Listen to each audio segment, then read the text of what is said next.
ওই যেটুকু school private যায় সেইটুকি, আর বাকি টাইমটুকু আমার কাছে বসে থাকে। একেবারে মাটির মানুষ বলতে পারেন। ভালো ভালো, আমরাও এরকম একটা বৌমা খুঁজছিনু। সত্যি কথা বলতে কি ভাই, আপনাদের গ্রামটা আমার খুব পছন্দ। আমার এক চাচাতো ভাইয়ের আপনাদের গ্রামে বিয়ে হয়েছে। কাদের বাড়ি? ওই মডেল বাড়ি। আর কতক্ষণ ধরে এইভাবে ম্যানেজ করব?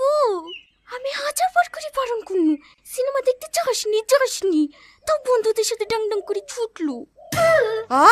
মেয়ে সিনেমা দেখতে গেছে? না না, তোমাকে কে বললো মধু? আমার মেয়ে সিনেমা হল চেনে না। মানুষ বিভাগের লেগে কত কি বলে। এই তো বাড়ি চলে এসছে, বস মা বস।